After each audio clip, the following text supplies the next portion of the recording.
Hi friends, இந்த வீடியோவில் வந்து நம்ம என்ன பார்க்க போகிறோம் அப்படின்னு கேட்டிங்கன்னா, இப்போ வந்து பிக் பாஸில் வந்து அடுத்த வாரம் எலிமினேஷன் யார், அது மட்டும் இல்லாமல் இப்போ வந்து டைட்டில் வின்னரும் யார் அப்படின்னு வந்து இப்போ வந்து லேட்டஸ்ட்டாக ஒரு இன்டர்வியூ வந்து திவாகர் அவர்கள் வந்து ஒரு பதில் வந்து சொல்லியிருக்காங்க. ஸோ அந்த ஒரு பதில் இந்த இன்டர்நெட்டில் ரொம்ப ரொம்ப ட்ரெண்டிங்காக போய்ட்டுருக்கு அப்படின்னு சொல்லலாம்.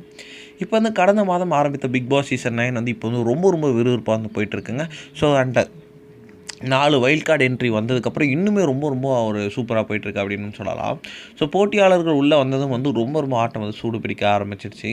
ஸோ கடந்த வாரம் வந்து பிக் பாஸ் விட்டு வெளியேறது தான் திவாகர். ஸோ இப்போ வந்து அவரால் வந்து ரசிகர்கள் வந்து அவரோட ரசிகர்கள் மட்டும் கொஞ்சம் வருத்தத்தில் இருந்தாலுமே வந்து ஸோ பிக் பாஸ் ரசிகர்கள் ரொம்ப ரொம்ப குஷியில் இருக்காங்க அப்படின்னு சொல்லலாம். ஸோ இடையில இப்போ வந்து லேட்டஸ்ட்டாக வந்து அவர் வந்து ஒரு பேட்டியில் வந்து கொடுத்துருக்காரு. ஸோ அந்த ஒரு பேட்டியில் வந்து டைட்டில் வினர் யார் அப்படின்ட்டு வந்து கேட்டதுக்கு அவர் வந்து அதற்கு வந்து யாருமே வந்து ஒரு டைட்டில் வினர் வந்து இப்போதைக்கு சொல்ல முடியாதுங்க, யாருமே அவங்களோட விளையாட்டை வந்து இன்னுமே வெளிக்காட்ட மாட்டுறாங்க. ஸோ இந்த முடிவுகள் வந்து இப்போ வந்து தொடர்ச்சியாக மாறிக்கிட்டே இருக்கும் அப்படின்ட்டு ஒரு நல்ல நல்ல ஒரு பதில் சொல்லியிருந்தார். சரி, அப்போ இந்த வாரம் வந்து யார் வந்து எலிமினேட் ஆவா அப்படின்னு கேட்டதுக்கு 3 பேரோட பேர் வந்து சொல்லியிருக்காங்க.